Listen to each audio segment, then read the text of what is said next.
O rabino, esse ano eu fui descobrir, aqui em Israel eu sou vizinho de porta, quase de porta, atravessando a rua, um na frente do outro. O filho do rabino Adin, Even Israel Adin Steinsaltz, é meu vizinho. Eu fui descobrir, após o falecimento dele, algo que nem o filho sabia. Veio à tona, sabido, o pai dele não veio de uma família religiosa, absolutamente não religiosa, e até uma família comunista e antirreligiosa. Não? E ele, como jovem adolescente, em busca de alguma coisa, procurando alguma coisa, chegou um momento, eu não sei se ele tinha na época 16, 17 anos de idade, alguma coisa parecida, isso só se descobriu alguns meses atrás. Ele escreveu uma carta para o Lubavitcher Rebbe. Ele faleceu esse ano, me parece, com 83 anos de idade, enfim, isso era nos anos, eu acho que era antes dos anos 60, inclusive. E ele escreveu uma carta para o Rebbe. E ele contava dos seus conflitos internos, seus questionamentos, seus problemas, e que ele buscava mais religiosidade e mais espiritualidade. Na família ele não tinha tanto apoio, muito pelo contrário, é isso, enfim. E é algo muito interessante, nem a família dele sabia. Isso apareceu agora. O Rebbe escreveu uma carta para um Hassid Chabad em Jerusalém, Sassonkin, enfim, escrevendo a carta para esse Hassid, que era um Hassid, sabe, uma pessoa, um discípulo, mas também uma espia, um mentor espiritual, dizendo para ele, procure em Jerusalém. Jerusalém, na época, não era tão grande, hoje já tem, sei lá, quase 1 milhão de habitantes, mas, enfim, procure em Jerusalém, na verdade, com esse sobrenome também, acho que não há muitos aqui na cidade, um jovem que responde pelo nome Steinsaltz, Adin, o nome dele é Adin Steinsaltz. Procure ele porque ele precisa de apoio, ele precisa de orientação. Eu recebi uma carta dele e ele precisa de um apoio, ele precisa de uma orientação, e seria bom ajudá-lo a chegar a uma yeshiva, e talvez preferencialmente até fora de Jerusalém, enfim. Isso de fato ocorre. Esse Hassid vai, não sei se ele foi na lista telefônica, onde e como. Naquela época, ele vai procurar esse rapaz, não vou dizer esse moleque, esse jovem de 15, 16 anos, que o Time Magazine falou que uma mente como essa aparece uma vez a cada milênio, a cada 1000 anos, um jovem que mais tarde iria sozinho traduzir o Talmud inteiro, um trabalho que levou 45 anos, traduzir o Talmud babilônico inteiro, do aramaico para o hebraico, traduzindo, interpretando, explicando, tornando ele acessível para todas as pessoas, iria escrever um comentário sobre toda a Torá, um comentário sobre todo o Tanakh, um comentário sobre toda a Mishnah, um comentário sobre todo o Maimônides e um comentário sobre todo o Tânia, algo que em todas as épocas, o grande comentarista Rashi, 1000 anos atrás, ele comentou toda a Torá, o Tanakh, ele comentou também a Gemara, mas aqui, a abrangência do trabalho, e além, literalmente, centenas de livros e obras, não é? Mais uma vez, aqui era um jovem de 16, 17 anos que escreveu uma carta para o Rebbe. E o Rebbe, eu não vou dizer se o Rebbe percebeu o potencial, nós não sabemos, não entendemos o que é o Rebbe, a grandeza da sua alma, mas o Rebbe se dá o trabalho de dizer para um Hassid, vá procurar esse jovem e dê um apoio a ele. Ajude ele a chegar numa yeshiva. Ele está buscando, ele precisa de ajuda. Olha o que saiu disso.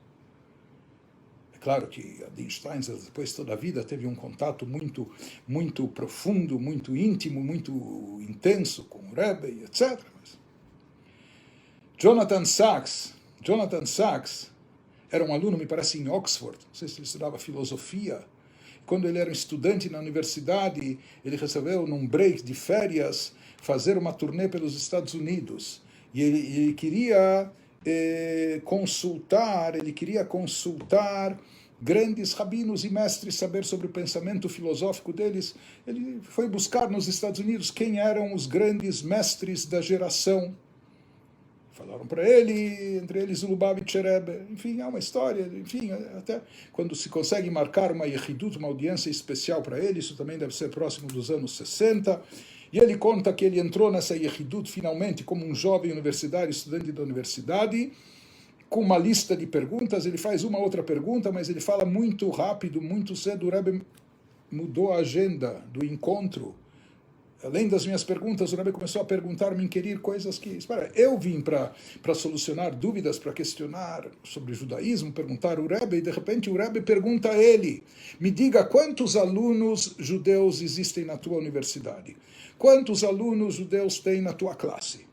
O que se oferece no campus da faculdade para os alunos judeus? Existe alguma cantina kasher, ou um lugar onde eles possam, ou se eles querem observar o Shabbat?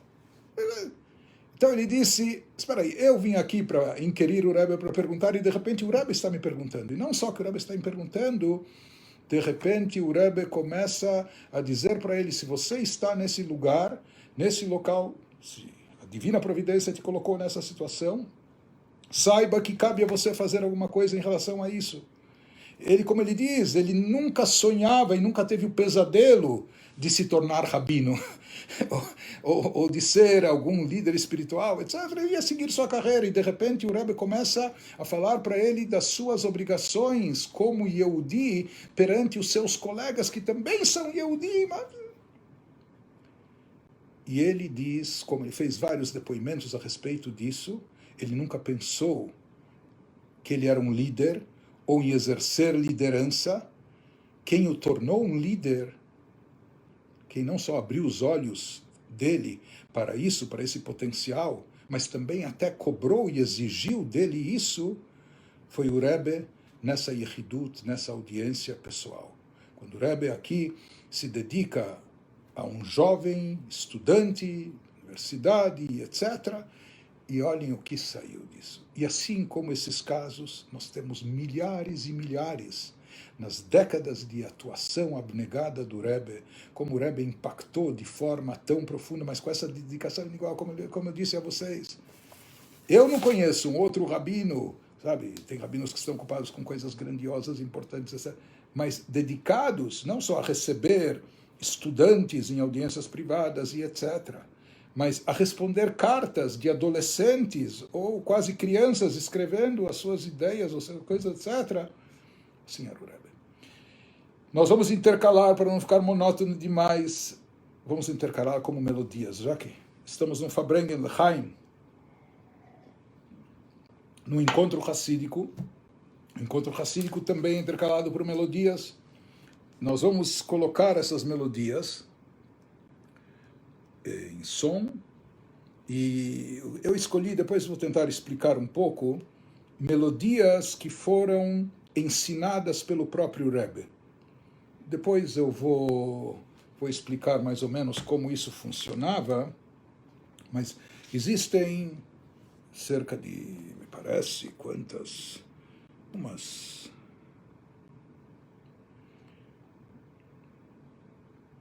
talvez umas 14 melodias que no decorrer dos anos o próprio Rebbe ensinou.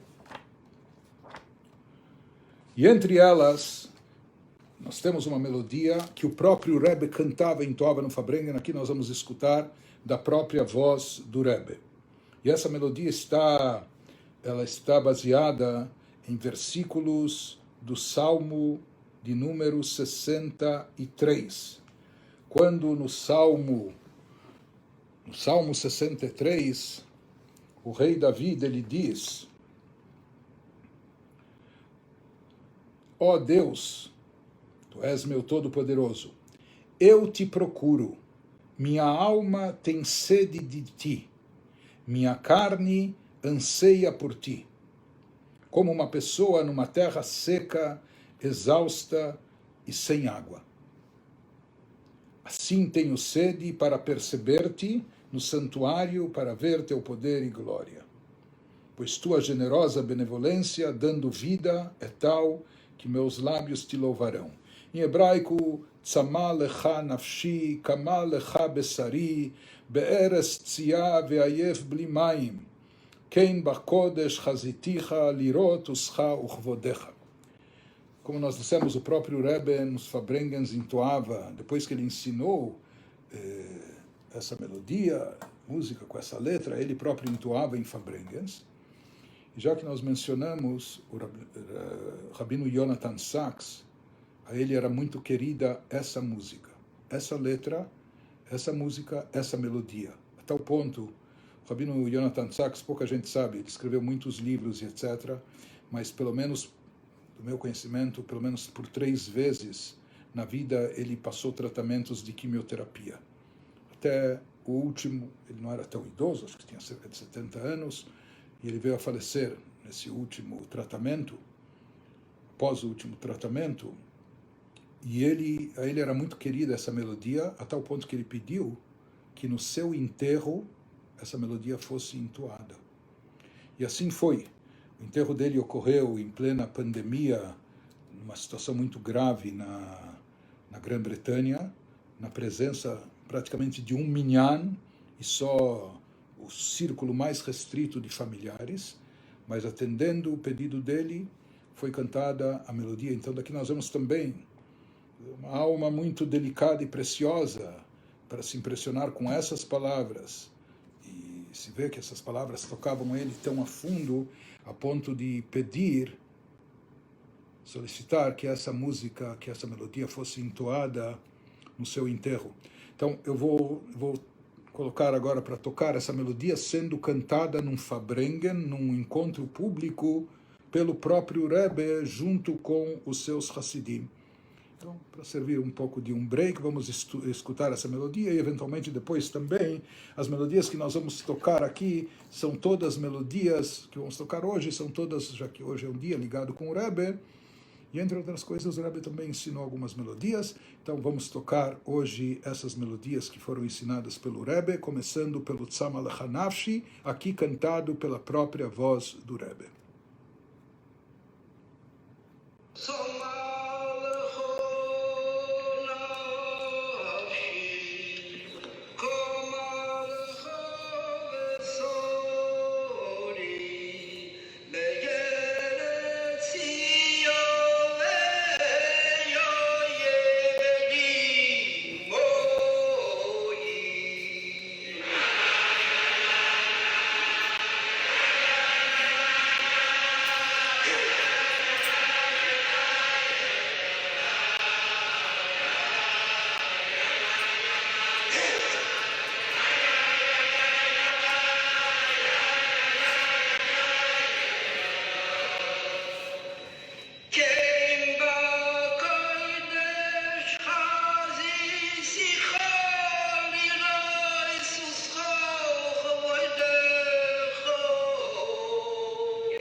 Agora nós temos uma outra melodia que foi ensinada pelo Rebbe,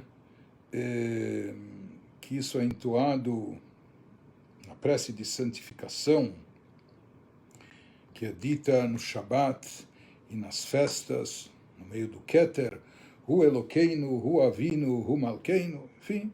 Então, aqui já não é cantado pelo Rebbe, mas, enfim, vamos conhecer essa melodia também.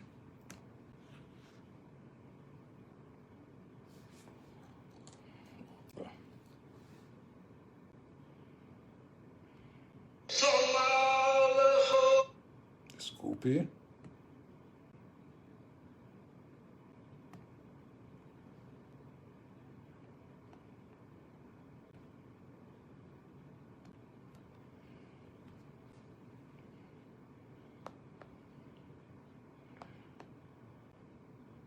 Problema técnico. Chegamos.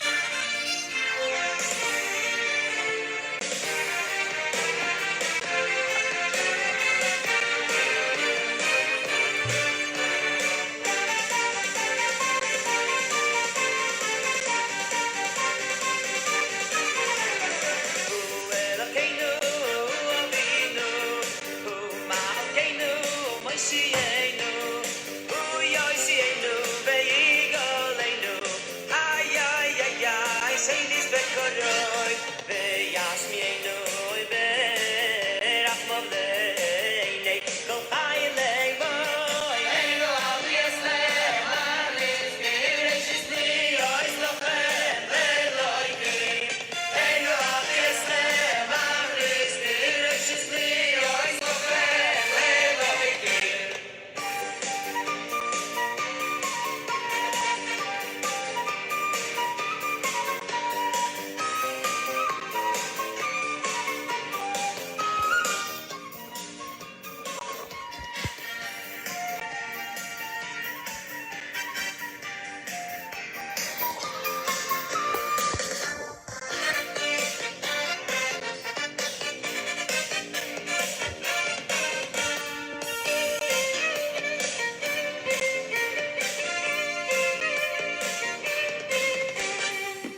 Lechaim a todos.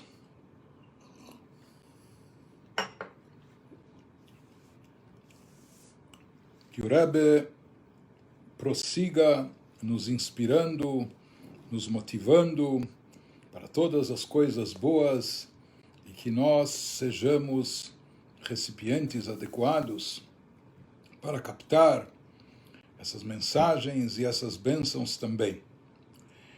E eu queria aqui intercalar também uma história do Rebbe, mas eu acho que é muito relevante, que acho que isso pode vir de encontro a possíveis questionamentos que talvez pessoas fazem, isso é natural, enfim. Então, por isso eu acho que é importante também relatar isso. Contam que certa vez um jovem, parece que era um jovem francês, é sabido que vinham vários grupos, principalmente a partir dos anos 70 em diante, grandes grupos de jovens franceses, Le Groupe, não é? Jovens franceses universitários, e esses jovens eles vinham encabeçados pelo Shliach, pelo emissário do Rebbe em Paris, Rabino Shmulek Asimov, enfim, que já é falecido, mas que eles criaram uma verdadeira revolução francesa, ou seja, todos esses jovens, através do Rebbe, se aproximaram do judaísmo e, por instrução do Rebbe, continuaram atuando dentro das próprias universidades. Muitos deles depois eram professores universitários, mas já com kippah, tzitzit, etc. Isso, literalmente, causou uma revolução de judaísmo, positiva de judaísmo, na França. Haviam vários grupos organizados, algumas vezes por ano, não é? Dezenas, às vezes até centenas de jovens. Enfim. Se conta que um desses jovens, que ainda não era tão religioso, praticante, mas falaram para ele, convidaram ele a vir ao Rebbe conhecer, talvez, não sei se por curiosidade ou o que for, mas ele veio. Ele veio e presenciou um pouco, alguns dias vivenciou os Fabrengens, os encontros racídicos, os pronunciamentos do Rebbe, as rezas na sinagoga junto com o Rebbe e outras coisas mais, etc., até que chegou o momento da Yechidut, da audiência pessoal. E ele também teve o privilégio de ser recebido pelo Rebbe numa audiência pessoal. Nessa audiência pessoal, ele pediu licença ao Rebbe. Falou: Rebbe, me desculpe até a audácia, mas eu posso fazer uma pergunta, não sei se é um pouco capciosa, ou discreta, ou sei lá, atrevida? O Rebbe falou: sinta-se à vontade. Pergunte o que você quiser. E ele perguntou o seguinte: Rebbe, eu estou aqui há alguns dias e eu observo a sua atuação e fico admirado, mas eu vejo tudo aqui em volta, em todos os Hassidim, tudo gira em torno da sua pessoa. Isso não é um pouco exagerado? Isso não é um pouco demais culto ao personagem? Será que não é demasiado? Os Hassidim, eles não só lhe admiram, não só lhe respeitam, mas, sei lá, são tão apegados e são, enfim, tudo gira em torno do Rebbe. Será que isso não é, por demais, exagerado? Será que isso não é um pouco demasiado? Culto ao personagem? Será que é adequado? E por que isso acontece? Etc.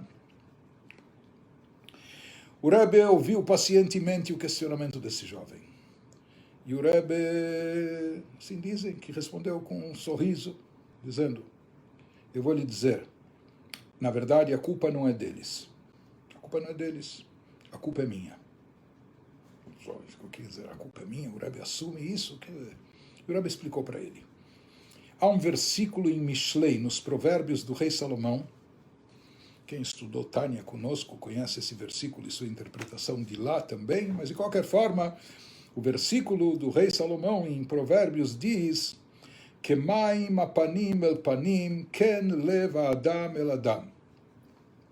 Assim como as águas refletem o semblante da pessoa, né?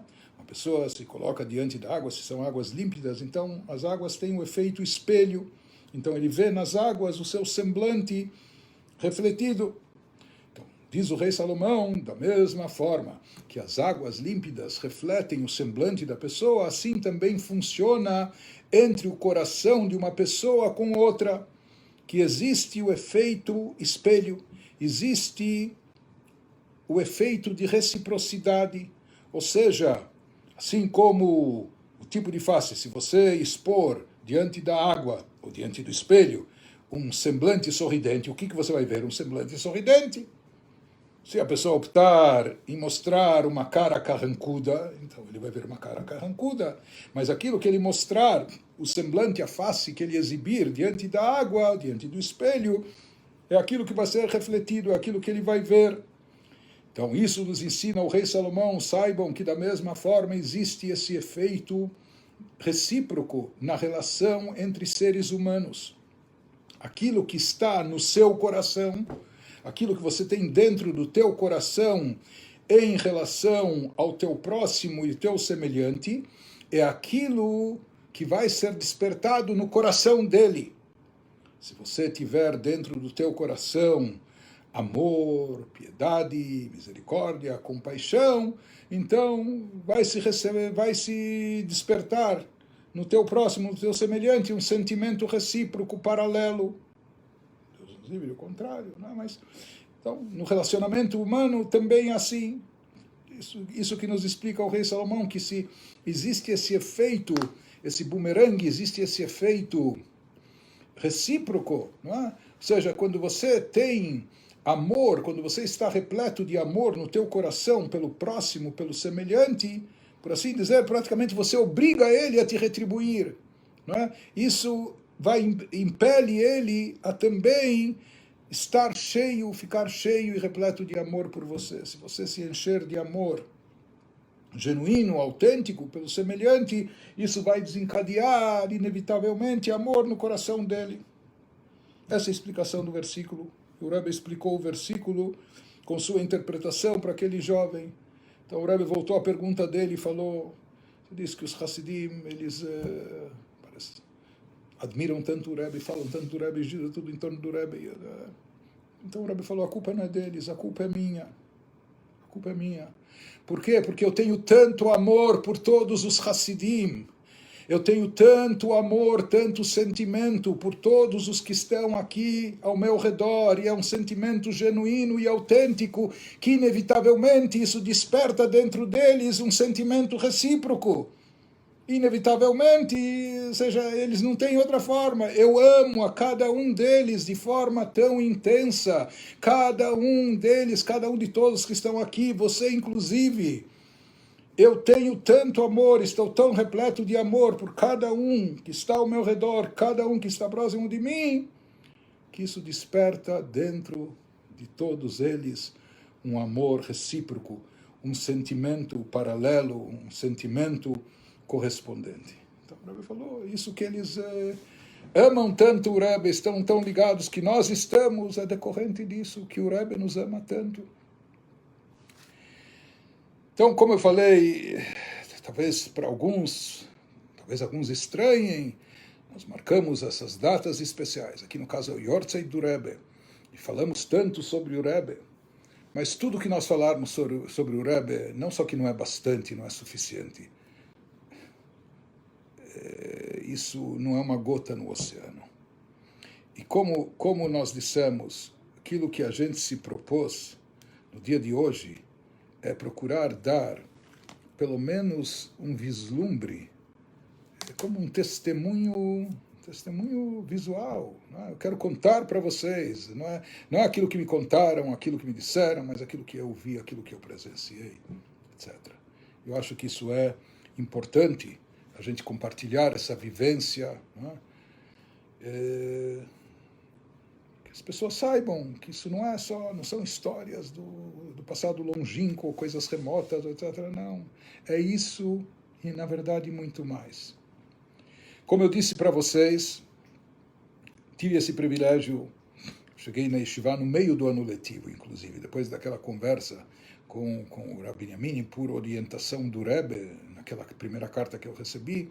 Logo acabei, umas semanas depois eu já estava na Yeshiva, no meio do ano letivo. Isso já foi uma guinada muito grande na vida, com várias implicações, enfim, Baruch Hashem, graças a Deus. E ainda tivemos a sorte e o privilégio de se organizar. Foi o primeiro grupo organizado de alunos brasileiros da Yeshiva que foram para o Rebbe. Surgiu essa ideia, disputou, vamos lá. E um grupo de 10 estudantes, e eu tinha o privilégio de estar entre eles. Eu cheguei lá, me lembro que acho que ainda era em dezembro de 1974. A gente ficaria lá até talvez final de janeiro de 1975, próximo, sendo que a data especial nesse período seria a data de Yud Shvat, 10 de Shvat, que é o Yortzeit do Rebbe anterior, e o dia no qual o nosso Rebbe assumiu a liderança, não é, oficialmente. Mas nós presenciamos alguns Fabrengens, não só esse Fabrengen maior, grandioso, de 10 de Shvat, Fabrengens também no dia de Shabbat, eu me lembro na data de Tu B'Shvat, o ano novo das árvores, enfim, tivemos alguns Fabrengens. Então, em primeiro lugar, um jovem de 15, 16 anos, brasileiro, era a primeira vez, inclusive, que eu viajava para os Estados Unidos, mas tudo bem, o grupo acabou visitando a Estátua da Liberdade, outros pontos do Empire State Building na época, outros pontos turísticos, mas a verdade, o objetivo maior da nossa viagem, nós nos hospedamos e dormimos numa das yeshivot do Chabad, lá no próprio Brooklyn, e a maior parte do dia nós passávamos simplesmente estudando Torá, e foram destacados alguns alunos mais velhos para estudar conosco, e inclusive em forma de havruta, como estudos dirigidos com companheiros de estudo, entende? Mas foi uma viagem em termos espirituais para jovens muito intensa. Então havia um pouco de turismo e passeio, tipo, ninguém é de ferro, não é?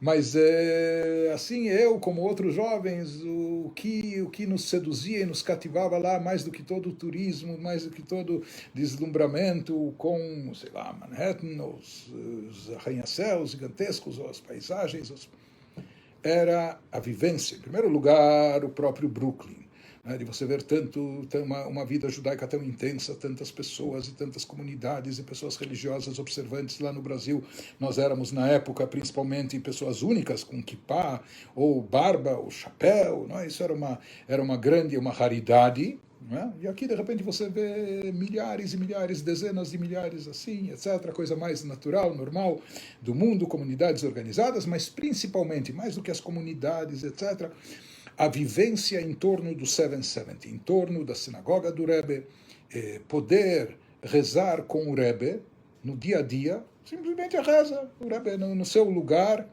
mas você sentia, por mais que nós éramos muito jovens, praticamente crianças, ainda imaturos, mas a proximidade de um tzadik, isso inclusive está escrito nos livros místicos, que quando você está próximo fisicamente de um tzadik, ou na hora da reza, isso desperta o teu coração. Simplesmente a proximidade física com o tzadik.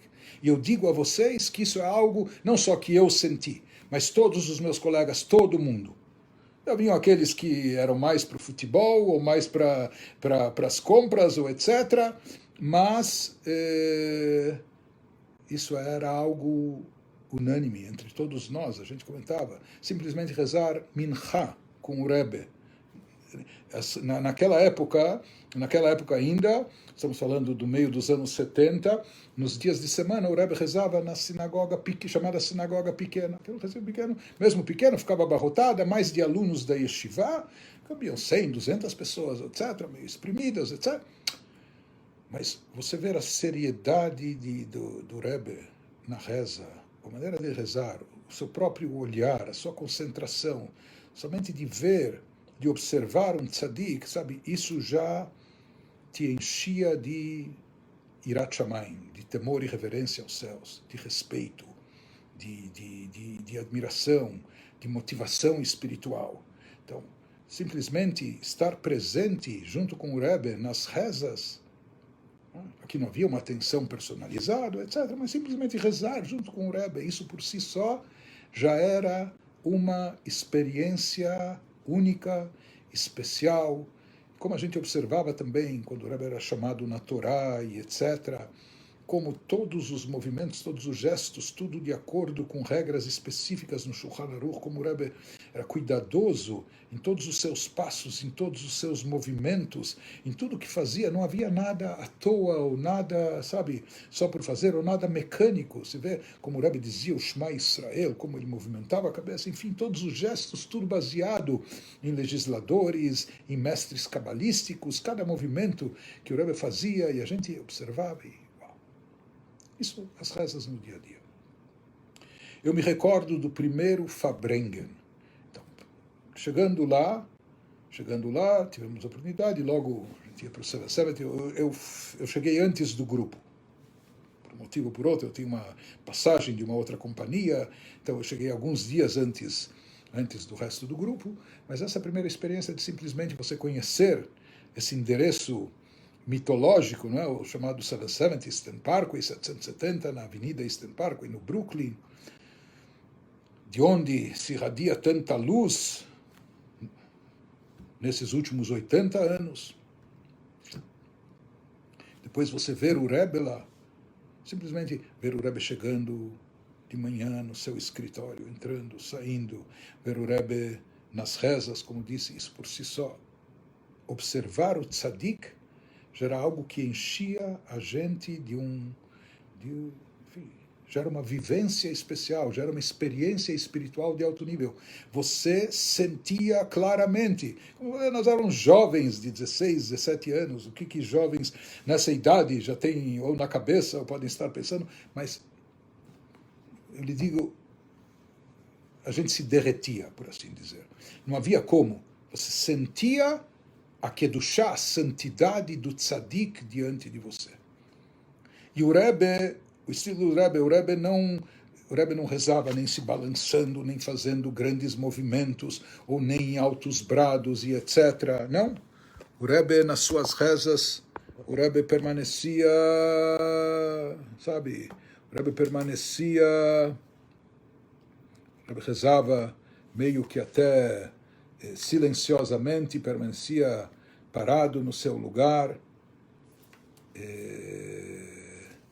sabe, sem fazer movimentos ou que chamem a atenção ou coisa assim, mas mesmo assim, com toda essa discrição, você sentia que algo de especial está acontecendo aqui no ambiente. Você sentia que você está na presença de uma pessoa elevadíssima. Enfim, isso é difícil, eu posso transmitir como experiência, mas só vivenciando para sentir. Mas eu posso dizer para vocês, e não sou apenas eu que digo, todos aqueles que tiveram esse mérito e privilégio, para eles que se lembram e não tem como se esquecer, que é uma experiência única e impactante e inesquecível. Um dos pontos altos era o Fabrengen, as rezas, como nós falamos, as rezas durante a semana, quando nós chegamos lá, no meados do ano 70, a sinagoga tinha acabado de ser ampliada, Chaim. A sinagoga, na verdade, é um basement, era um porão, é uma sinagoga subterrânea. A grande sinagoga, na verdade, é uma sinagoga subterrânea e que tinha sido já ampliada pela segunda vez nos últimos anos, porque cada vez crescia mais o número de Hassidim, de adeptos e seguidores e visitantes, de alunos, enfim. Então, no Shabat, as rezas eram feitas na grande sinagoga. Em especial, a gente procurava escutar, o Rebbe sempre é chamado, a última pessoa a ser chamado na Torá, essa é a tradição no Chabad, aquele que é chamado de Maftir, para ler Haftará, o trecho dos profetas.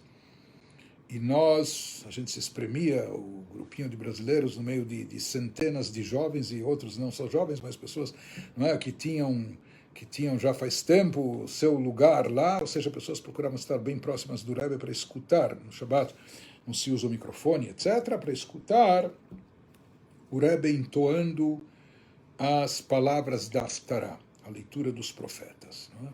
Isso também era uma coisa que às vezes, inclusive, até é dramática ou impressionante. Enfim, isso as rezas no Shabbat, que eram intercaladas também por cânticos, etc. Mas uma das experiências mais marcantes, talvez, fossem os Fabrengens. Os Fabrengens eram os pronunciamentos públicos do Rebbe. Então, por exemplo, todo o Shabbat Mevarchim, todo o Shabbat que antecede o Rosh Chodesh, o início de um novo mês judaico, o Rebbe, nesse Shabbat, sempre fazia um Fabrengen. Depois, em ocasiões especiais ou datas especiais também. Mais tarde, o Rebbe foi acentuando essas reuniões. Nos últimos anos, o Rebbe fazia esses Fabrengens todo o Shabbat, ininterruptamente. Em geral, isso começava 1h30 da tarde, e era uma coisa até interessante, porque a reza só terminava lá depois de meio-dia. Então, muita gente nem ia para casa, nem ia almoçar, ia comer depois, ou fazia um kiddush rapidozinho, assim, rapidinho, comendo lá uma bolachinha e etc., para guardar lugar. No Shabbat não se usa microfone para escutar o Rebbe falando, não é? E era muito competitivo lá essa questão de guardar o lugar, estar próximo do Rebbe para escutar a voz no Shabbat, etc. No primeiro Shabbat, estávamos no grupo, a gente foi distribuído inclusive em casas de brasileiros casados, que moravam lá no bairro, né? E, enfim, nós estávamos nas casas deles, etc. E fomos para o Fabrengen, ainda foram complacentes conosco, como nós éramos um grupo inédito de jovens pela primeira vez no Rebbe, até nos facilitaram, nos deram acesso para a gente chegar mais perto e ter lugar, porque a gente ainda não conhecia todos os macetes de como guardar lugar já com antecedência, com 1 hora ou mais de antecedência e ficar lá andado e etc. Então, foram complacentes conosco e eu me recordo, a gente acabou se separando, cada um, porque na hora do Fabrengen havia milhares de pessoas escutando o Rebbe, como em pirâmides, meio arquibancadas, com bancos, enfim, improvisados, enfim. E eu me lembro que o Fabrengen já estava a começar, e eu estava num lugar, sabe, estava meio perdido, e no lugar que eu estava ainda não dava para ver o Rebbe, muito menos para ouvir, até chegar, enfim. De um jeito ou de outro me facilitaram, me ajudaram para eu poder me aproximar, chegar perto, até que eu cheguei, sabe, cheguei num lugar onde estava no meu foco de visão, onde eu podia ver o Rebbe. A cadeira que o Rebbe sentava era uma cadeira vermelha, assim, no Fabrengen, por mais que o Rebbe não encostava suas costas, ele ficava como no meio da poltrona durante todo o Fabrengen, mas enfim. E era uma cena impressionante. Eu me recordo até hoje, era antes do Rebbe começar os seus pronunciamentos, estavam cantando uma melodia, como a gente intercalou aqui melodias, eu me lembro inclusive a melodia que estavam cantando, é uma melodia sobre o que é trazido numa carta famosa do Baal Shem Tov, fundador do Hassidismo, que ele teve uma elevação da alma, chegando até o departamento da alma de Mashiach. Então ele fez a pergunta óbvia, Eimatai Ka'ateimar, quando o Senhor vai chegar? Eimatai Ka'ateimar, isso em aramaico. E Mashiach, a alma de Mashiach, teria respondido para o Baal Shem Tov, Leksheyafutsu mainotecha chutza, quando as tuas fontes, as fontes dos teus ensinamentos, da Hassidut, se propagarem para fora, se espalharem por todo o mundo para fora, então chegará o momento da minha revelação, será o momento da minha chegada. Então há uma famosa melodia com essas palavras, enfim, eu me recordo que estavam cantando essa melodia. Então, esse foi o primeiro momento. Eu já tinha visto o Rebbe antes, durante as rezas, chegando de casa, ou saindo, e etc. Mas pela primeira vez, eu vi o Rebbe no Fabrengen, nesse momento especial. Então, o Rebbe sentado, sabe, no centro, numa mesa suspensa, atrás do Rebbe ficavam os Hassidim mais velhos, rabinos eminentes, etc., secretários, enfim, e toda a volta em degraus, como arquibancadas, centenas, milhares de pessoas, milhares de Hassidim. Então você via lá um mar de pessoas, E o Rebbe no centro, todas as pessoas cantando, dizendo Lechaim, o Rebbe respondia Lechaim para as pessoas, e etc. Eu era um garoto de 16 anos, quem se lembra ainda dessa idade, o que for, mas eu me recordo que quando, de repente, eu estava naquele lugar, antes no lugar que eu não estava no lugar, eu não conseguia ver nem ouvir, me ajudaram, me colocaram mais para frente, e de repente eu me via na frente do Rebbe, podendo enxergar alguns metros adiante, o Rebbe sentado na mesa, conduzindo o Fabrengen, cantando essa melodia, e a figura do Rebbe naquele local. Eu me recordo que sem perceber, de repente lágrimas estavam jorrando, alguns diriam, sei lá, não é? Rapazes de 16 anos, não estão muito, assim, para alguns não está muito em moda, mas para mim não foi algo nem que eu percebi ou senti, ou algo inevitável, mas algo natural. Isso era uma cena tão especial, tão emocionante, simplesmente ia observar o Fabrengen. Na época eu não entendia, na época, Yiddish. Mais tarde, com o tempo, querendo entender de forma direta o que o Rebbe falava, por mais que muitos dos seus pronunciamentos depois eram transcritos em hebraico, e a gente estudava em hebraico, mas eu queria entender diretamente o que o Rebbe falava, então, de uma forma ou de outra, acabei me aprimorando nisso, acabei desenvolvendo, se não o Yiddish para ir fazer compras no supermercado, mas pelo menos o Yiddish do Rebbe para entender de forma direta o que o Rebbe falava. Na época eu não entendia o que o Rebbe estava dizendo, mas o entorno, estar naquele lugar, naquela situação, e mais uma vez, você via lá luz irradiando, você via espiritualidade brilhando, você via judaísmo florescendo, você via, acima de tudo, judaísmo com entusiasmo, com vibração, orgulho da espiritualidade e etc. Algo que, sabe, eu quero fazer parte disso, eu quero compartilhar disso. Algo que você via e percebia, aqui há conteúdo, aqui há verdade, aqui há algo muito especial. Tomara que eu consiga captar e apreender o que há aqui. Você percebia que há algo muito elevado. E nesses Fabrengens, os Fabrengens normal, em Shabbat, o Rebbe falava, os Fabrengens duravam cerca de 3 horas, às vezes mais, intercalados por melodias. Não entendia tudo, participava das melodias, levantava um copinho, não era um copo grande, mas eram copinhos menores, e a gente apontava para o Rebbe, e o Rebbe olhava para cada pessoa e respondia o Lechaim. Na hora de dizer o Lechaim, eventualmente a gente pensava, mentalizava algum tipo de brachá, de bênção que estava precisando ou desejando, e nisso que o Rebbe nos responde o Lechaim, então com isso ele está nos dando a bênção que a gente almeja e etc. Então essa experiência do Fabrengen realmente é algo especialíssimo. E esses Fabrengens nós temos hoje, graças a Deus, nós temos muitas coisas, muitos Fabrengens gravados em vídeo. E no vídeo a gente pode perceber também o entorno, como era, e os cânticos, e no YouTube pode-se encontrar, e nós temos alguns Fabrengens traduzidos, possivelmente talvez alguns até em português. Em inglês nós temos muitos Fabrengens, já com legendas, etc. Depois os Fabrengens começaram, os Fabrengens de dias de semana começaram a ser transmitidos, na época primeiramente por TV a cabo, depois até por redes de televisão americana, enfim.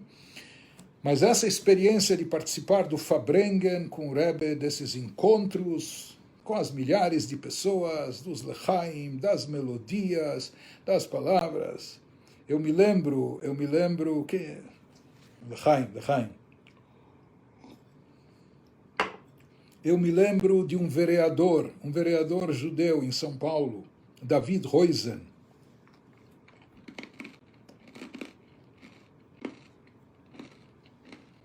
que se aproximou do judaísmo, se aproximou do Chabad, inclusive foi por iniciativa dele que surgiu a Rua Chabad em São Paulo.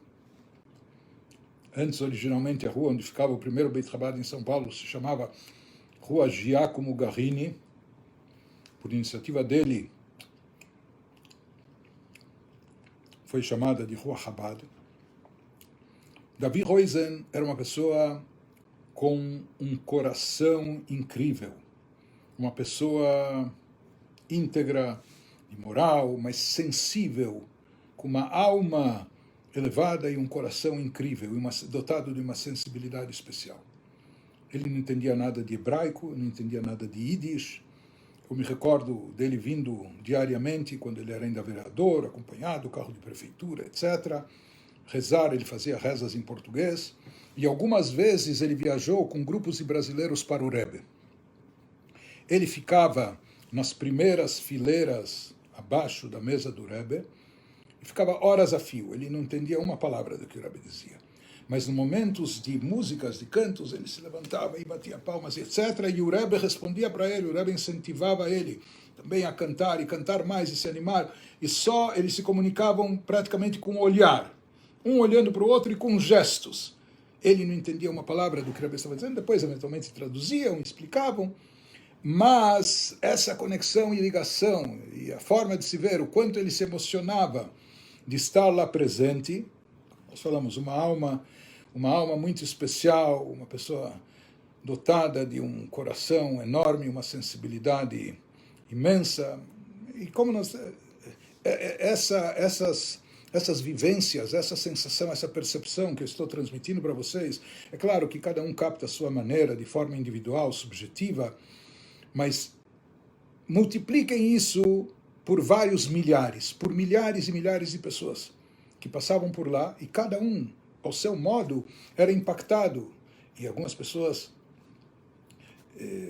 como nós falamos, de grande sensibilidade, de grande percepção, até espiritual, se envolviam e de forma tal, quer dizer, isso era um magnetismo, era uma coisa que presente no ar, algo incrível. E assim nós estivemos no Rebbe presentes em alguns Fabrengens. O Fabrengen maior era aquele de Yud Shvat, essa data especial. Esse Fabrengen se prolongava, durou talvez cerca de 5 horas, 6 horas. Me lembro às vezes do Fabrengen, esses da noite, dias de semana, começavam 9h30, e você via o Rebbe saindo do Fabrengen, sei lá, 2h30 da manhã, às vezes mais tarde, e a gente observava algumas pessoas já morrendo de sono. Nós éramos jovens, a gente esperava o Rebbe sair, e ainda ele entrar no carro, ser acompanhado pelo secretário, então a gente ainda rodeava o carro, vendo ele, não é, ir para sua casa, e no dia seguinte, no horário normal, como se nada estivesse acontecendo, de manhã cedo, o Rebbe no mesmo horário chegava no seu escritório para despachar normalmente. Mas houve também esse Fabrengen maior, né? com tudo relacionado com ele, com tudo em torno dele. Então isso era um pouco dos Fabrengens. Resumidamente, aqui eu estou tentando passar para vocês a minha primeira impressão nessa primeira viagem, nesse primeiro encontro com o Rebbe. Até que chegou a nossa data de Yechidut, nossa data de audiência particular com o Rebbe.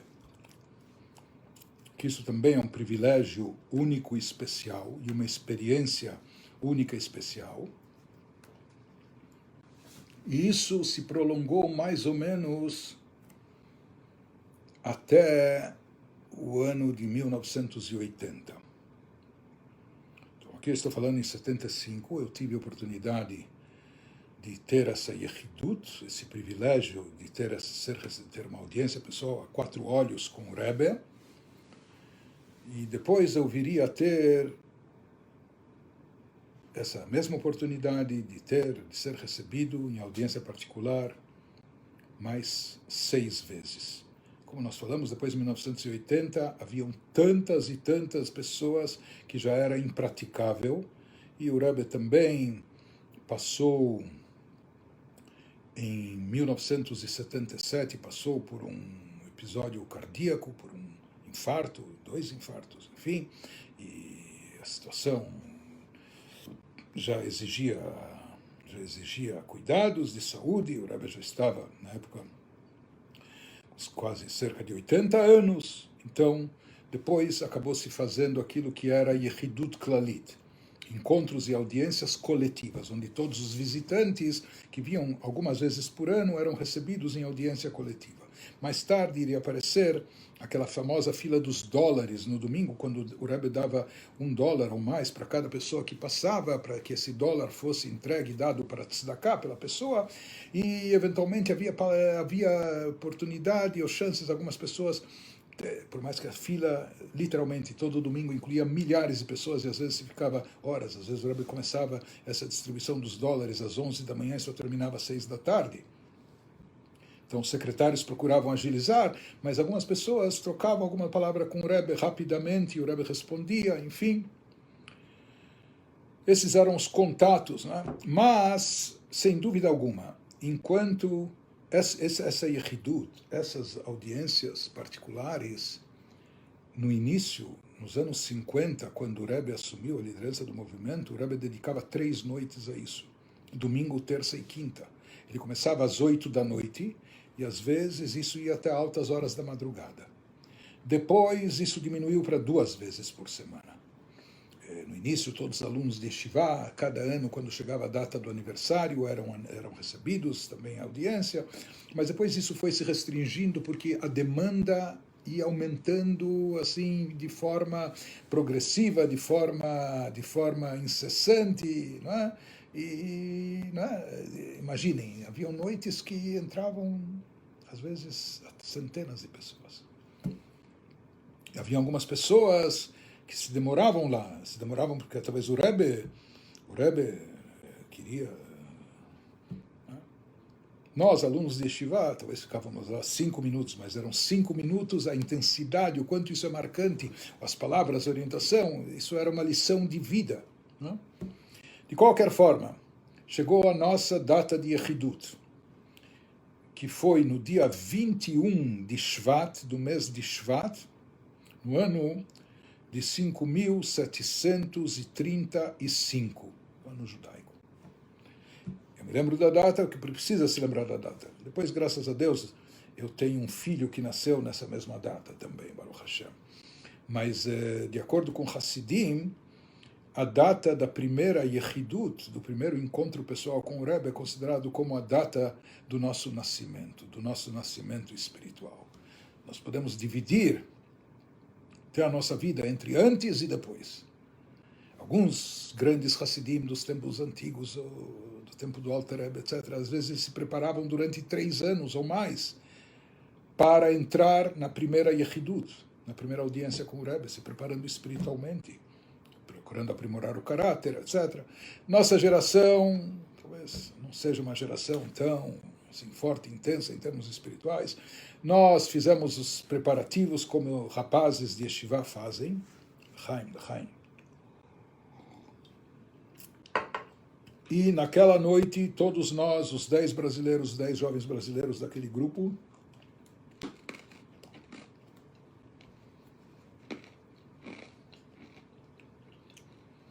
tivemos o mérito e o privilégio de entrar em Yechidut, de ser cada um individualmente recebido pelo Rebbe.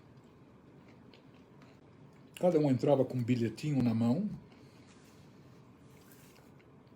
Em geral, tinha que ser um bilhetinho que coubesse na palma da mão, e os secretários até procuravam conferir isso. Se a pessoa tinha mais dúvidas, perguntas, escrevia cartas e botava no secretariado com antecedência, se tinha perguntas. Mas na hora da Yechidut, até para agilizar, era permitido só entrar com um bilhetinho pequeno, constando o nome ou os nomes principais da família, e 1, 2 linhas, se é uma brachá específica, aquele que precisa de uma brachá para isso ou para aquilo, enfim. Então, nessa altura a gente já estava mais de 40 dias lá, próximo do Rebbe, já tendo participado das rezas junto com o Rebbe, dos Fabrengens com o Rebbe, no Shabbat, etc. Então, são todas vivências intensas e grandes e profundas novidades e coisas profundas e inéditas, enfim, experiência espiritual única. Mas nada disso se assemelha a esse momento, ao momento da Yechidut, o momento quando você sabe que é um tzadik, você sabe que você estudou o mínimo de Tânia, de Hassidut, você sabe que se trata de uma alma matriz que contém dentro de si todas as almas, que a energia que flui para todas as almas vem dessa alma especial. Um tzadik que ele conhece a ti, conhece você mais do que você mesmo conhece a si próprio. Não é fácil conhecer a si próprio, às vezes a gente tem muito auto-engano. E, enfim, e todos nós entramos, sabe, com uma reverência e imbuídos, né, e além de todos os preparativos que são feitos para Yechidut, conforme é tradicional.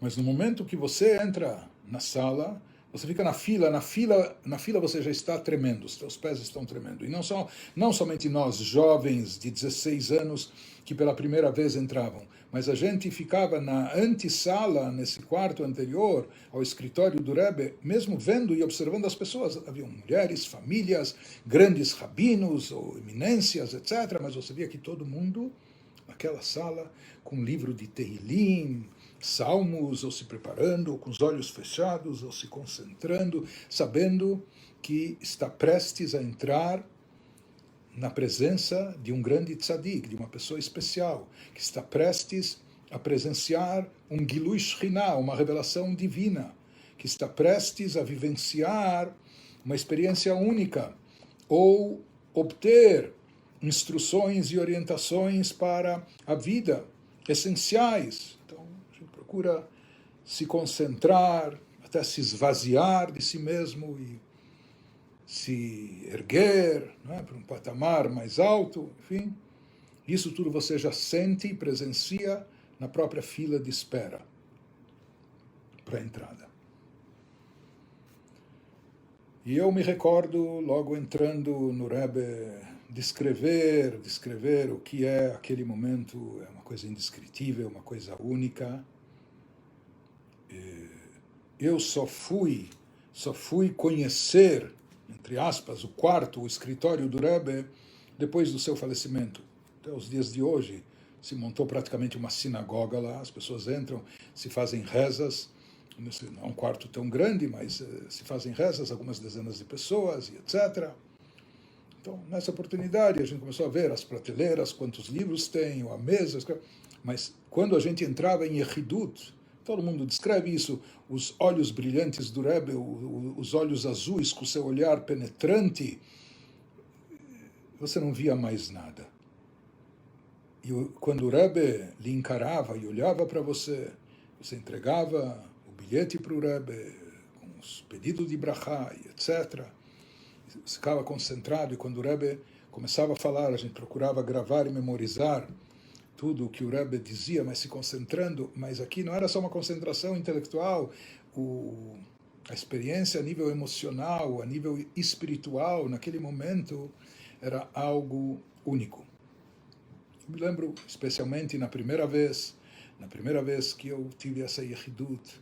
Interessante que várias palavras que o Rebbe me mandou nessa carta que eu li junto com vocês, que compartilhei com vocês, eu viria a receber depois a segunda carta.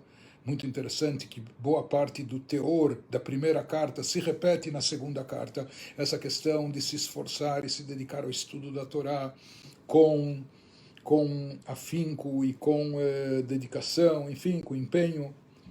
Até uma forma que a Torá chama isso de empenho, e isso vai levar a encontrar o que você busca. Eu escuto do Rebbe depois aquilo que já tinham sido palavras escritas por ele. Eu escuto o Rebbe dizendo para mim verbalmente isso. Que isso embute no nosso coração mais a fundo, enraiza mais forte os mesmos conceitos, mais do que a palavra escrita. As primeiras palavras que escutei do Rebbe, naqueles 40 dias eu já estava tão envolvido, tão impressionado com toda essa vivência, que eu considerava que eu tinha chegado tarde para a Yeshiva. Eu já tinha 16 anos, eu tinha visto na própria Yeshiva de Petrópolis, já jovens com 13 anos, alguns até antes do Bar Mitzvah já chegavam, então eu já achava que estava defasado nisso. E, enfim, quando eu vi toda essa experiência, para mim, a Yeshiva de Petrópolis já era uma coisa fabulosa, e o Rabbi Yamini, com tudo que o Rabbi indicou, mas de repente eu comecei a me tornar mais ambicioso. Quando eu cheguei ao Rebbe, eu queria, de repente falei, sabe o quê? quero estudar numa yeshiva aqui, próximo do Rebbe. E essa era uma das propostas ou perguntas minhas, se eu podia ficar para estudar numa yeshiva próxima, eu queria aquela vivência toda. As primeiras palavras que escutei do Rebbe em Yechidut, nessa audiência particular, foram Kamuvan, Shebevada, Yuposhut, Yamshich, Lilmod, Bayeshiva, Bepetrópolis. É algo simples e óbvio que você deve continuar estudando na Yeshiva em Petrópolis. Então, eu prossegui nos próximos tempos também, estudando lá, seguindo a instrução do Rebbe, mesmo que meu desejo de imediato, eu estava tão apaixonado, tão impressionado com tudo aquilo, que eu queria ter permanecido lá, mas o Rebbe me enviou, e graças a Deus, Baruch Hashem. Então, essa foi, depois, outras palavras e bênçãos e coisas também, a nível particular, o que for, algo talvez durou 5 minutos, mas 5 minutos que são intensos, que a gente leva conosco para a vida toda, isso tentando descrever para vocês um pouquinho de como foi a experiência dessa minha primeira Yechidut, audiência pessoal, de como era o sistema de Yechidut com todas as pessoas, né, que chegavam lá, que marcavam e eram atendidas, e etc. Tinha, às vezes, meses de espera, e etc., para poderem serem atendidas. Nós vamos fazer mais um intervalozinho, como nós falamos, ouvindo melodias que foram ensinadas pelo Rebbe.